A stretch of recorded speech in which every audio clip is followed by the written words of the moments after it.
So this Tezzeret deck is right now 5-0-1, and this should be pretty fun to watch. What's interesting about this matchup is Blue-Black Tezzeret, 2 main deck copies of Ensnaring Bridge. Many builds of Elves cannot get out of it. Scott with a main deck Viridian Shaman. So that does change the matchup quite a bit. If Brett just makes a mad dash for Ensnaring Bridge, Scott can get out of that, which many Elves decks cannot game 1.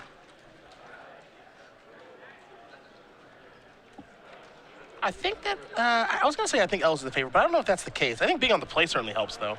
I think the fact that Scott has access to a Viridian Shaman main deck is a huge deal. Oh, there's Nettle, and that'll be up there. It is. Jeez. Chalice of the Void on 1, which is the end-all, be-all for combo Elves. Again, you mentioned Viridian Shaman, and that matters. Don't get me wrong, but this is going to be rough. Yeah. Might have to go into some sort of embarrassing beatdown plan now.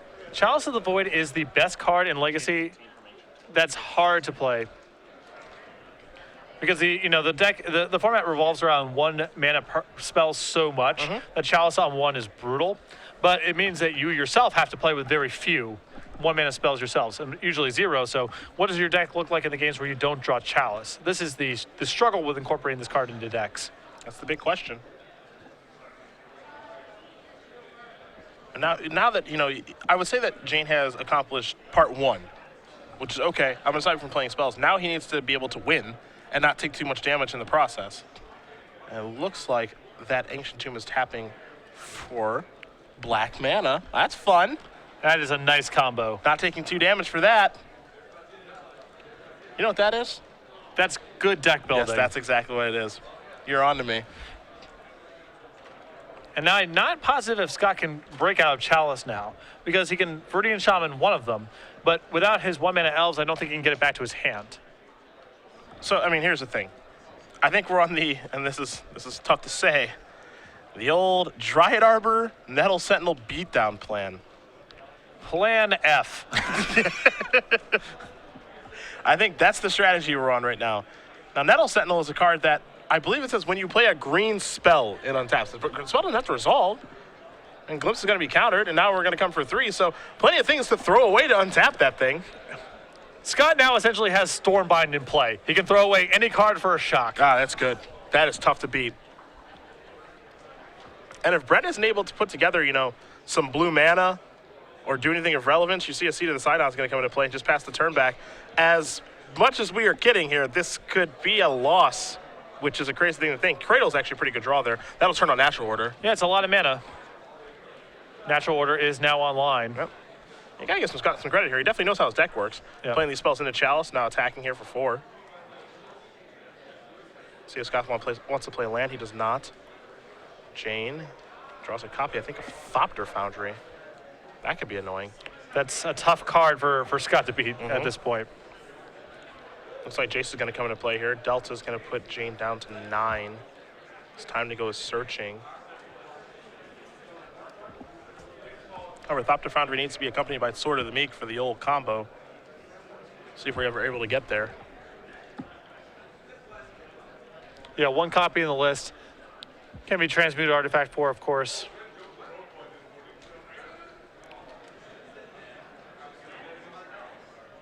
That's going to come in, that's going to bounce that, but this just allows Dryad Arbors to kill these. He may not be that worried about the Jace. I mean, that's just kind of cleanup duty. With the Thopter Foundry in his hand, he can generate some 1/1s, clean up the Dryad Arbor that way. Yeah, of course, Nettle Sentinel won't be able to come back down because of Chalice. Yeah. But I think if you're Scott here in this situation, I think you have to polish off that Jace. You can't let that thing stay in play. It's just too good of a card to let stay in play. There's a Tropical Island now. That's a card you don't actually see very often in Elves. So I'm going to scan the deck list here, see if there's any blue cards. You don't see that a lot. It looks like for 3 copies of Swan Song in the sideboard. All right. Pretty rare. Yeah, you don't see that ever. That's definitely a card that's powerful when it's unexpected, that's for sure. Yeah. I imagine Alter has probably caught some people off guard with that.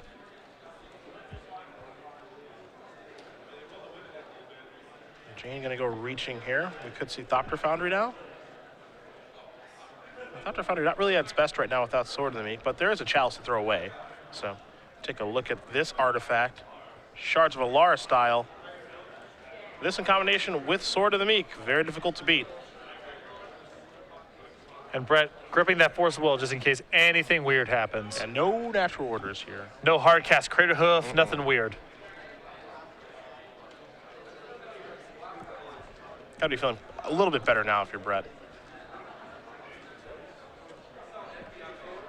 Not great, but good enough. It's not 100% stable. I mean, this game can still get away from him if he draws poorly and Scott draws very well. But you have to feel pretty comfortable with your position. Scott has so many dead draws from this spot.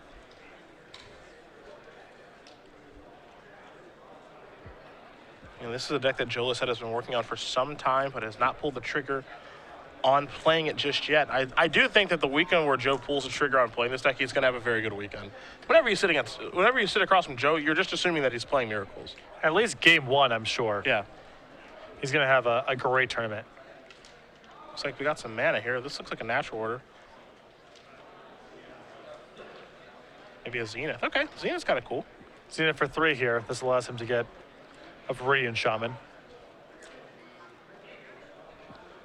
So Alter trying to kind of break the silence here a little bit with the Zenith. See if Jayne has any interest in countering this. Well, these decks rarely play with 3s. So Brett may not necessarily believe that he has something of significance to get from here. You see Jayne's hand right now does have a transmute artifact, so we could work our way towards Thopter plus Sword very, very quickly here. There is a Viridian Shaman, and he's going to try to take down the Thopter Foundry. Thopter Foundry will sacrifice and make a Thopter, but this is going to work. There's your Thopter token. Can't forget about the 1 life that'll be gained as well.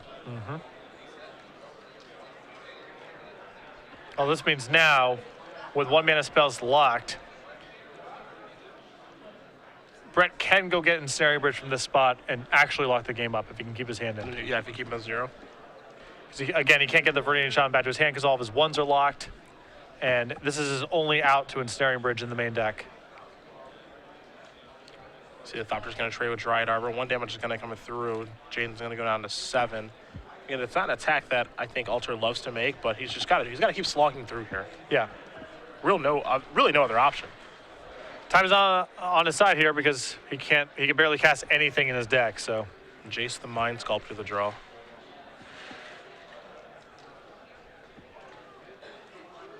Jace a little bit interesting in this situation. I think with Jace you probably have to Fate Seal. I don't mind a Fate Seal. Bouncing Viridian Shaman, of course, is poor. That's a non-starter. Yeah, not going to do that. There's an Ancient Tomb. I suppose you could bounce Viridian Shaman and then Force of Will it on the way back down, but that doesn't seem all that exciting to me. Yeah. May not cast Jace at all, though. We'll see. If he's confident in Scott's list, if he knows pretty close to what Scott could be playing here, there is an argument for transmuting and getting the Ensnaring Bridge, though not really this turn because Scott will still be able to attack. 4 mana? Yeah, it's hard to pass up on Jace. That's going to come into play. Starts at 3. We'll see if it stays there, if it goes up or down. I like Fate Sealing a lot here. Unsummoning is not great, and the Brainstorm leads to just the Jace dying. Now, maybe Brett doesn't care too much about that, but felt maybe you can squeeze a little bit more by just plussing, forcing Scott to do something, and then having maximum utility the following turn. Gotta go with the Brainstorm. Alter will take a draw. One of the cards right now in Alter's hand is Rook Thar. That's a 1 of main deck to be combo decks. No Taiga in the list? Nope. I mean, he could fetch 4 Taiga and actually cast it in this spot. In come the creatures. There goes the Jace. Just Verdant Catacombs, pass the turn back. A little surprised to see no Taiga. There's 2 values, a Trop, 2 Forest, 4 Cradles, 2 Dryad Arbors, and a bunch of fetch lands, but no Taiga here. The Taiga is a little narrow to cast the Roark Thar because you can do that off of Virtual Rangers and so forth. So, no, of course, it's a card that's meant to be natural ordered into play. Right. But it would be nice in this spot. Yeah. Legacy in those corner cases.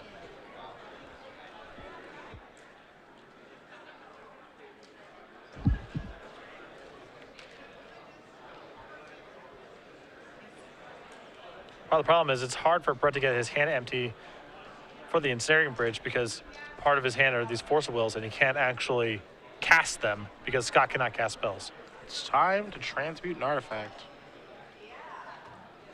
There goes Seat of the Sign-On. And you've mentioned Snaring Bridge quite a few times, so we'll see if that will be the weapon of choice. Looks like searching for something. Maybe a little unsure of what to search for here. It doesn't look like he had really a target in mind. I guess it's a fun thing. You can search for anything.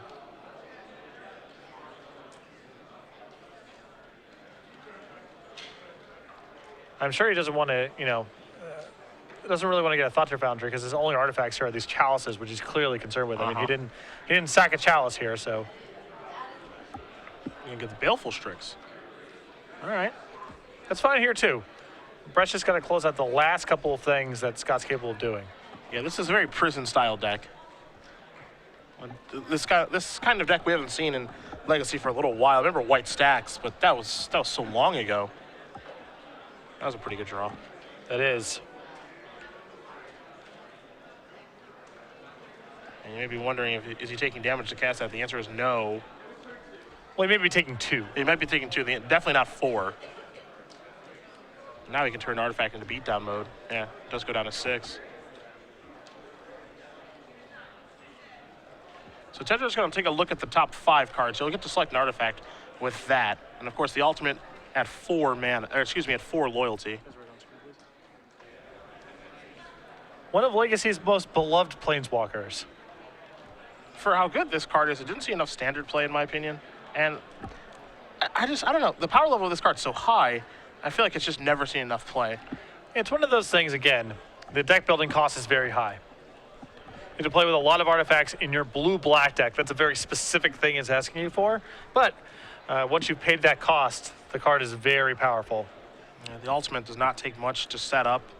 It just only takes 1 uptick of loyalty, and then you can go off. It's definitely an aggressively costed planeswalker. And I think this was a card, imagine in design that was meant to be a really good card. Oh, it is powerful. It saw some standard play. It's seen modern play. It's seen legacy play.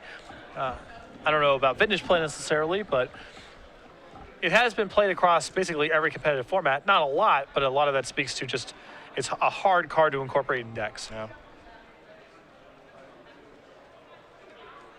Yeah, there's some backdoor ways for Scott to be able to get out of the Chalice lock. That's the really interesting thing. You just do another copy of Green Sun Zenith, and so he could search up Wirewood Symbiote, return Viridian Shaman, and then kill 1 Chalice, then do it the next turn again, and then he can actually function. So there are some really interesting backdoor ways that he can play Magic this game.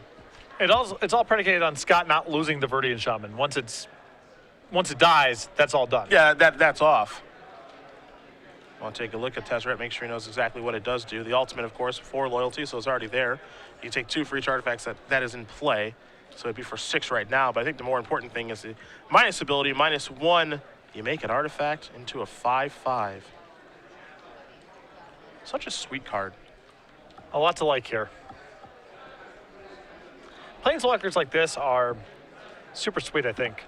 Ones that are very powerful for particular strategies. The Jaces and the Lilianas of the world, they're kind of just a little too... Yeah, these are just good in normal, in kind of every style of game of Magic. When you lose to Tezzeret or Nissa, at least your opponent had to try. Mm-hmm. There's Zenith. There you go, Birchlore Ranger. Ah, I see where we're going. Someone looking to cast Rorthar? I see where we're going. Rorthar is not shabby here. I mean, we know that Brett has a copy of Force of Will here. But.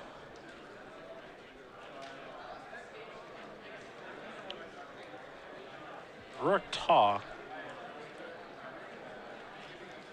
The big question, I think, this is, kind of a minor thing, but, do you want to give away the fact that this is in your deck in this game? We don't necessarily know that Brett has a Force of Will. This could be really powerful. That's true. If Brett can't answer it. Yeah, Force of Will is going to counter that. So the 6/6 with Vigilance and Reach and has to attack every turn is no longer with us. Jayne going to go down to 5. And now I think Jayne may have it almost wrapped up. He still does need to tread pretty carefully, but it's close. Scott could still conceivably just cast Craterhoof Behemoth. Yeah, he's almost there. Yeah, you know, he's 1 mana off. I mean, he can tap the Virtual Rangers to do it, but it's not inconceivable for him to win this game.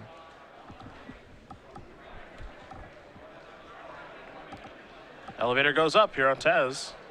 1, 2, 3, 4, and 5. See if we can find an artifact. As the altar very clearly has not played against Tezzeret all that much. There's another copy of Chalice. These copies are beginning to become redundant. I mean, Chalice on 4 cuts off natural order, but cuts off a lot of spells in Jayne's deck too. right. Chase and Tez. Scott really doing a great job plugging along in the face of this Chalice on 1. I didn't expect this game to be that close, given a Chalice on 1 played on turn 2. Or excuse me, on turn 1 on the draw. Yeah. I did not expect that. And this is exactly the kind of thing that Jayne does want to do. Looks like Brett drew a copy of, is that Darkwater Catacombs? Yes, it is. Yes.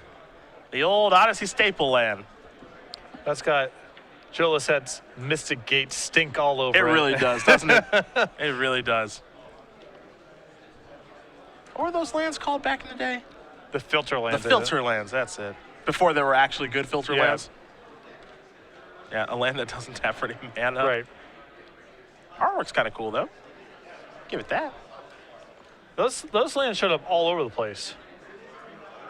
Had their time in standard. Yeah, no, absolutely. I mean, this was Blue-Green Madness, I mean, Tarnished Citadel time type of mana bases. So. You know, we could have in the future the enemy cycle. Oh, yeah. Next set. I figured it out. Those lands are a little complicated to play with, and they also lead to opening hands that don't generate mana. So I'd be surprised if those came back. I cracked the code for whatever the name of the next big set is. It's really hard to pronounce. But I have it. Filter Landopolis. Yes. Yes, Is that it? That's the name of it. You can expect a blue-green bad filter land to a standard tournament near you. Tezzeret's going to tick up. Would it have hurt Blue-Green Madness to have that land? Come on. Would have been nice so they could actually have real mana instead of having to play City of Brass. There's a bridge finally. Yeah, now the lock is really getting put into place. He showed his hand with the Catacombs. An attack here for 1. I do think you have to cast the bridge here, I imagine. Those Ancient Tombs will be tapping for black mana, I think. And there's a Signet, yep. The filter lands perhaps the inspiration for the signets. I hadn't considered that. There's a bridge. Here's a Chalice on 1. Gotta get that hand empty after all. There's a Chalice on none. Will we continue to play? Well, if he zeniths for a bouncer, then he can shaman the bridge. Right, okay. And then play continues. Okay, I see it. It's gotta be Zenith for Viridian, Symbiote. Wirewood Symbiote. Bounce Viridian Shaman, cast Viridian Shaman, kill the bridge, get to keep playing Magic. And if he's actually able to set that up, Brett could be in real trouble. Because he has no force of will. There's no way to stop this. I'm afraid I have some bad news. There's a Tezzeret Ultimate. You see Brett's counting the artifacts. Uh-oh. 8 times 2 is... That's 16. Is that your life total? No, that's... That is your life total. Okay. Brett Jayne going to win game number 1 here. Blue-Black Tezzeret up a game here over Combo Elves. surprisingly close, given that, as you mentioned, Brett had a turn 1, Chalice on 1, which we assume was just the death knell straight out of the gate. Apparently his lands were also called Egg Lands. Oh, because of the eggs. And the Sky Shroud Egg. And Yeah, those guys. right. You know what's going to be in the next set? The eggs. Enemy eggs. Enemy eggs. Rotten eggs is what they'll be called. Yeah, the rotten egg cycle. It's been a while. You know what they need? Me and R&D. Where are enemy filter lands and rotten egg cycle? Seems to be a hole in design. Mr. Phillips, you need to leave. We will take a look at the sideboards here. We will start with Scott Alter, 2 copies of Thoughtseize, 3 Cabal Therapy, 3 Swan Song, a Scavenging Ooze, a Meek Stone, 3 copies of Abrupt Decay, an additional Natural Order, and a Progenitus. What do you like? Have to imagine those Abrupt Decays are coming in. I don't know if he wants Progenitus in this matchup because based on what he saw out of Brett's deck, it's reasonable to assume Crater Hoof is still good to go. Yes. There's no reason to go get Progenitus necessarily. If he has room, the discard spells are really nice as well because Red's kind of got this fancy thing going on, but it's always hard to board in 8 cards when you're playing a deck like Elves. On the other side, 2 Vanillion Click, 3 Flusterstorm, a Pithing Needle, a Helm of Obedience, a Lodestone Golem, a Trinisphere, a Grafdigger's Cage, and Snaring Bridge number 2. Two copies, of Toxic Deluge, and 2 Damnation. These match removal spells seem good. I like the sweepers a lot, the 2 Damnations, the 2 Toxic Deluge, the additional Ensnaring Bridge, the Grafdigger's Cage, cuts out natural order, and the Trinisphere seems good in this matchup too. A lot of really good cards in the sideboard for Elves. Yeah. But Elves has been doing pretty well recently, so. Chalice into Trinisphere is really hard for Elves to beat. That's Good luck. a hard opening to beat. Good luck. That's what I say to that. If you win, you earned it. Tezzeret. Chris Van Meter played this deck a lot. Chris Anderson won an Open with this deck, but we haven't seen it since. Been a long time. It's fun. It's really sweet. It's a complicated deck to play. And some people just stay away kind of from the fancier decks out of principle. The ones that feel like they have a lot of moving parts. You get some opening hands that just don't go anywhere. Some people stay away from that stuff. Both players are going to shuffle up here. We'll be ready for game number 2 in just a moment. But while we do wait, we will take a look at our brand new Modern Premier IQs starting in Baltimore. Yep, we're going to be running these every Sunday. They're $5,000 in cash prizes. Open points to all participants. Top 4 receive invites to the Invitational. These are going to be run, like Cedric mentioned, every Sunday starting in Baltimore, 10 a.m. So for you Modern enthusiasts, people without substantial legacy collections, we wanted to bring Modern tournaments to the Open Series. We got such an incredible response at Grand Prix Richmond, of course. Players regularly ask for these events, so we wanted to bring it to you. And that will be starting every Sunday in Baltimore. We flipped around the schedule a little bit, as you can see here. Instead of playing the quarterfinals of the Standard Open on Saturday, we're rolling all the elimination rounds of the Standard Open to Sunday. That'll start at 8 a.m. The Legacy Open is being moved up an hour to 9 a.m. start time, and then 10 a.m. the Modern Premier IQs are going to kick. The coverage is exactly the same. We're going to be showing the entirety of the Standard Open and the Legacy Open as well. The Modern IQ will be occurring off camera, but we regularly receive requests for Modern level play. We wanted to figure out a way to do that without causing any damage to our commitment to Standard or Legacy, and so we'll be starting that in Baltimore. Stores have already been running some of these things. You do see the schedule here of stores that will be running them in the near future. More coming in 2014, I imagine 2015 as well. I'm just really happy that we were able to get these events for people. I love Modern. It was just all about figuring out the best way to incorporate it, and it looks like we have done that. Now, the Premier IQs that you run at your local stores do not necessarily have to be Modern. Those are up to the TOs and the store owners. They just are 5K cash tournaments with, again, the substantial Open Series points and invites to the Invitationals. You saw we had a couple stores there already ready to go later in the summer and in the fall. Stores, TOs, if you're interested in running these events, you can manage these and request these in the same way that you do the rest of the Star City Games organized play. If you're interested in running them, just head over to starcitygames.com, and it's easy to get you started. And trust me, I'll be getting my bird on when those start in Baltimore. In between rounds, I might run over to see who's playing Tron. Because you know what? I am who I am. Right. And I'm okay with that. I shamelessly loot for the Tron deck always. Now, just the next step, the final step right now is we got to get some Vintage in here. That's what I'm talking about. I'm interested, now that Vintage is a more accessible format because of Magic Online, you know, the decks are a tenth or less of the cost to build online. I can see one of two worlds. Vintage enthusiasts just play Magic Online, and that's kind of how they get their fix. Or people get a taste of Vintage and decide, you know what, I want to invest in the format. I want to start getting some Moxes. I want to get a Lotus. I want to start playing these decks in real life. I believe either reality, but I do believe there is the potential for Magic Online to springboard a dramatic rise in interest in physical Vintage. I am in the latter camp. You're getting a taste right now. You're really enjoying it, right? It is so good. For those of you who, of course, turning into the broadcast a little bit later, don't know Cedric that well personally, in between rounds, there's been a lot of Vintage on Magic Online going on here. Maybe. Maybe not. I like Vintage a lot. I still have a lot of nostalgia for the format because I grew up when I first started playing Magic in 95, 96, the Moxes were cards in people's decks. I mean, I've played with all these cards in tournaments before, way back in the day. I'm very nostalgic over them. The fact that there is kind of an absence of physical Vintage tournaments unless you're willing to fly to Europe or, Gen Con, I know in Waterbury, Connecticut, they have them from time to time. It's hard to find a thriving physical vintage scene. And I don't like playing with proxies. That to me ruins the spirit of what's going on. I want the real stuff. Yeah, what's charming about this is seeing the real cards in play. Cards that someone opened from an alpha or beta booster pack 20 years ago are now in play. So I don't like the proxies. It's hard to find a real physical scene. And I think there's a possibility of Magic Online, like I said, really springboarding in a renewed interest in vintage. It happened in the mid-2000s. We started the Gen Con Type 1 tournaments really blow up in popularity. I mean, attendance steadily rose.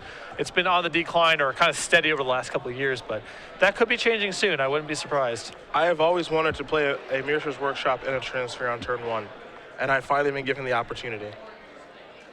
For me, that's a dream of mine. But can't you just walk around your neighborhood in solitude if you want that experience? Like, why do you need to have someone next to you to evaporate their existence? Why does that have to be the way it goes? I need to see the look on their face, knowing that they can't do anything. Right. That is the key. The frustration as I play my Lodestone Golem the next turn, and they can do less. Watching their eyeballs with every draw step. Yeah. Was that a land? It doesn't matter. Oh, was that any card in Magic? Yeah. Sorry. That doesn't work here. I have always liked Shop quite a bit. The vintage decks are cool, man. There's Shops, there's Storm. I've been playing Bug Fish for a while. That deck seems awesome. Oath. It's just, you get to do everything you dream of with no consequences. Yeah, it's a consequence-free zone. You want to kill me on turn 1? Sure. Yeah, that happens sometimes. I'll kill you on turn 1 too. I don't care. Scott can take a mulligan here. I believe we see the Trinisphere. I don't know why I'm so drawn to the decks that make it so my opponent doesn't get to play Magic with me, but I sure am. Oh, that's not entirely fair. I mean, Kithkin, Goblins, these are decks you've historically been drawn to. They allow your opponent to do all sorts of things. Goblins, if anything, allows your opponent to do too much. Yeah. That's why I set her down for a little while. Right, yeah. Set her down. I want my opponents to play. Yeah. I want my opponents to have a good time, but not too good of a time. Easy with all those cards that are way better than mine. Right. Let's pump the brakes a little bit there. Listen, I got needs too, you know? It can't just be all about you. Can't I just hit you with a lackey? Right. And we call this a game? Nope, they printed way too many powerful 1/2s. I don't know the last time someone got hit with a lackey. It feels like it's been years. I bet Sneak and Show players get hit by that card still. And then kill you the next turn? Right. Yeah. Again, each player gets to do their thing. You get to pick. So Scott has mulligan here into the Progenitus. So now we're on a 5-card hand. And I feel like I've been seeing a lot of Progenituses in the opening hand lately. How's that guy always slide in there? Ross Miriam lost the finals of the Legacy Open basically to drawing the Progenitus. Yeah. We had a match on camera earlier where the Progenitus showed up. Always sliding into the opening hand or the draw step. Yeah. It's really annoying. There's only one of them. Sometimes I wonder if these decks should be going up to 2 in the sideboard because the matchups where you want Progenitus, it's just a stone lock every time you put it into play. Now, I understand the sideboard space is really tight, but... I wonder if Skull Clamp is restricted in Vintage. I would be surprised. If it was restricted? Yeah, I think I would be surprised. No. It's got to be restricted, dude. It's the best card I've ever seen. It's hard for me to imagine in that format someone saying, "Yep, one-ton creatures and Skull Clamp. That's not okay." I'll find a way. Wow, legal. Knew it. Brian DeMars, get on the horn. We got work to do.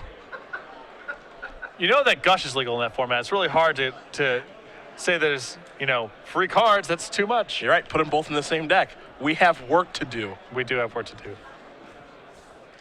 Windswept Teeth to begin things here. Brett Jayne going to have a Dark Slick Shores. One of the things I like about Brett's deck is he's got all these fun blue-black lands. We don't see the Shores or the Catacombs very often. Oh, the Scars lands I think are underplayed in Legacy. I actually think they are too, given like the speed of the format. Those lands should come into play untapped all the time. I understand most people want to play with fetch lands just because there's so much value in shuffling or putting stuff in your graveyard. So there's other ancillary benefits, but for a lot of decks, these Scars lands feel like pretty big upgrades in a lot of places. Glimpse of Nature, the draw. You got Alter on mulligan to 5 here. There's a Cradle in his hand, so he can start to get somewhere. Yep.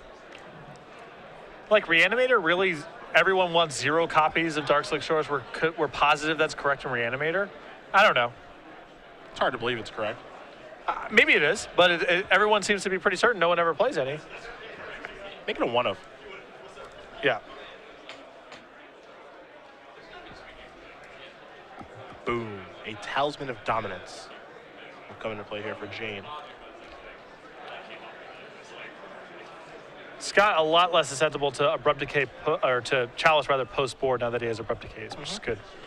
But the problem here is these Toxic Deluges. There are a lot of problems here. Yeah, there's a number. I think that also next turn might be Trinisphere and then Lodestone Golem and then Deluge. That could be Brett's curve potentially this game. Pretty tough on Elves. Seems like it may be difficult to beat.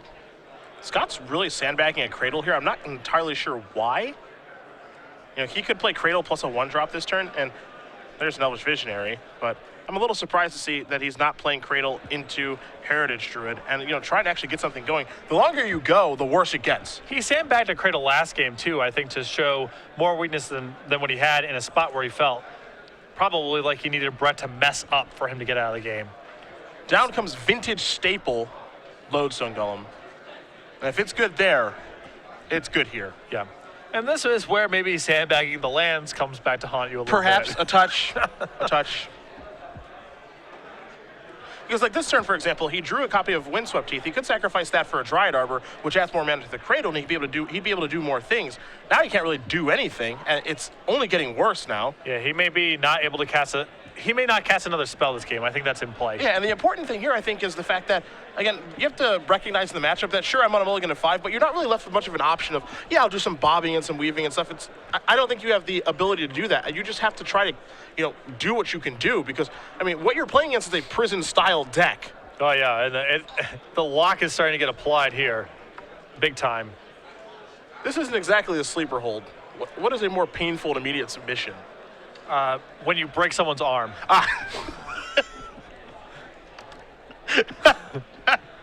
We'll say that's pretty immediate. A Kimura, perhaps? Yeah, that's immediate. That's a more immediate one. Okay, gotcha. Now Lodestone Golem feeling frisky coming into the red zone. I think it has 5 power. Did you know that? Yeah. Juggernaut stats. How do I just let you not cast spells, but then it kills you in like 3 turns? It wouldn't be surprised if this card was intentionally designed to upgrade the Juggernaut slot that Stacks decks were playing in Type 1. All right. Same numbers, but a power that's so good for them. All right. You know, someone in R&D probably said, you know, we got these Stacks decks, they're still playing with Juggernaut and Su-Chi. Enough. Can we figure some way to have this not be the case? Magic's creatures have gotten so much better. This deck still plays with creatures from Alpha. That kind of makes and it charming. Antiquities. No, I like that. I actually like that stuff a lot too, of course. But gonna need to pay, I think, 1 more, maybe. So obviously, this is the Trinisphere plus Lodestone Golem conundrum, where it's like, do I pay 3 or do I pay 4? Because of course, this is gonna cost 3, and Lodestone Golem makes it cost 1 more. Yeah, basically, Trinisphere locks in the cost. Yeah. And then Lodestone Golem gets applied over the top. Yeah. At least that is my understanding of the card. However, there is a judge nearby, and I'm sure that the question is being asked right now. Yeah, sure. So that was my assumption. Perhaps that is not the case. Again, don't play a lot of Vintage, so you can fix that. I could. Now I can. All this may be for naught in any case, though, as I think Toxic Deluge might get deployed this turn.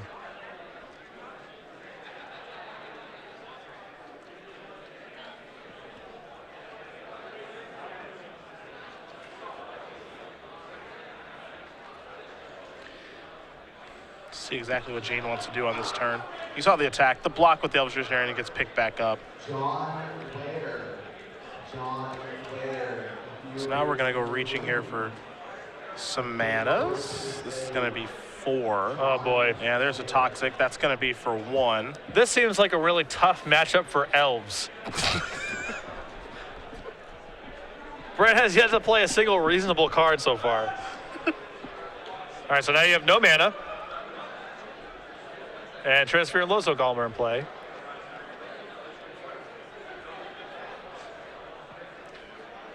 Now here's the Dryad Arbor. No. Nope. No, try again. No. You don't have enough mana for that. No. This is what it's like to play against a prison-style deck. Yeah. Did you try to do something? What were you thinking? Did you draw a magic card this turn? Sorry. You are in prison. Yeah. In for 5. Also going to go down to 9. This is my kind of deck right here.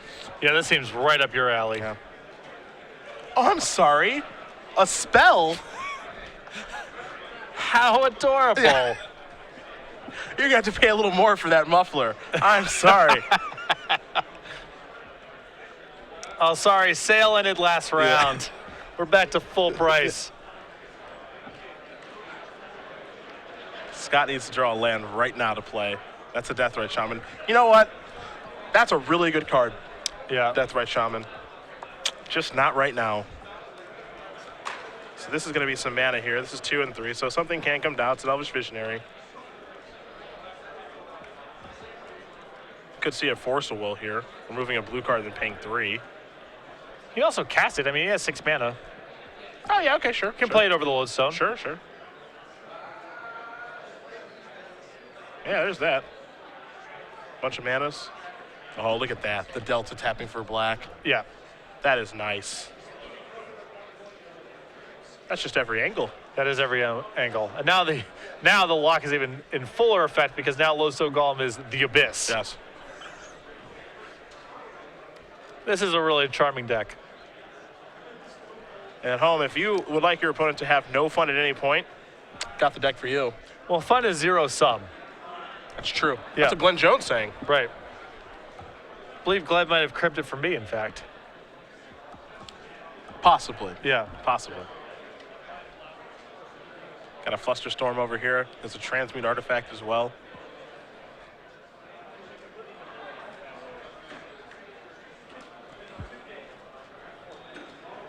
Again, this is a deck that Joe Lissette has been working on for some time. Brett Jayne, a friend of his, excuse me. Jayne actually deciding to pilot the deck while Lissette is still sticking with Miracles. Lissette out of top 8 contention at this point, but Jayne is certainly in it. And there's no second Lodestone Golem in the deck, it appears. Brett cannot transmute an artifact, I believe, for anything to increase the clock. I mean, he can get a Strix, I guess. But that's not really that compelling. Yeah. I think Jayne is trying to figure out how he can finish off the game like the next turn, so he doesn't have to play anymore. Well, at this stage of the things, Scott is just basically locked up. I guess there's the risk of him having Viridian Shaman, and then things might get complicated. So if he can find some other way to add to his clock or give himself insurance against that, I'm sure he will. I've said it before. I'm going to say it again. Can we get Workshop legal in Legacy? Would it be too good? I think that people might be annoyed that they would have to spend $4,000 on or whatever the price would go up to. Okay, forgot about that. I like when decks like this are good. Maybe I'm just, maybe I'm wrong. I like when narrow, distinct decks are powerful. My kind of deck. If you're losing to a bunch of artifacts, there's probably cards you can go to in your sideboard that would affect the matchup. I would not get mad if I was playing a deck like this and someone pulverized me. Right. That's fine. I deserve it. Is that a oh boy. I think that was a Tezzeret the Seeker. Oh yeah, we're going way back. I don't see this one very much. 3, 5. Counting all the mana here. Seeing if we can get the job done this turn. There's a Transmute artifact? Okay. What do we get to search for to win the game? I imagine something. Gonna sacrifice an artifact here. This is the fun, it's like a puzzle box. Yeah. Giving it a once-over.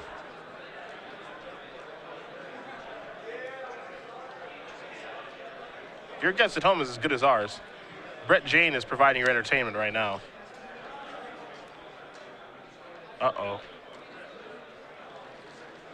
That feels like some second guessing to me. I mean, this game feels very hard to lose, kind of no matter what. It looked like the idea was a Grafdigger's Cage, but this idea may have changed now. Which, Mid transmute, we're attacking. Yeah, hold on. I don't think that's the best idea. let's slow her down a little bit and figure out what we're gonna get, and then if we're gonna pay for it. All right, there is a Thopter Foundry. And Thopter Foundry is fine here to get. This is the insurance policy against Viridian Shaman off the top, because now Brett can just make 3 1/1 flyers and win the game. Yeah. Although now there might be some discussion about what happens when you transmute Artifact with Trinisphere in play. Sure. Also known as Earn Your Judge Badge. Yeah. Yeah. So the rule is apparently that Trinisphere is always applied last. Costs go up, costs go down, and then Trinisphere applies. All right. I guess I will learn that when I start to play more Vintage. I just assumed it was a synergy these decks had. You know, Same. Trinisphere plus Lodestone Golem plus Thorns and stuff seems so powerful. They're all fine on their own, but I assumed it was like the full lock. Maybe it's better that it's this way, Yeah. because then no one would get to play Magic. Here's a Heritage Druid. I think now would be a good time maybe to fire off this Thopter Foundry, sacrifice 3 artifacts, and call it a day. Yep. And that's going to do it. Brett Jayne's going to win this match over Scott Alter. 2-0. Blue-Black Tezzeret moves on to 6-0-1. You can see Joe Lissette is loving it. His friend is still undefeated. Great to see Joe on the sideline here. You know, tough tournament, but still clearly rooting on his friends.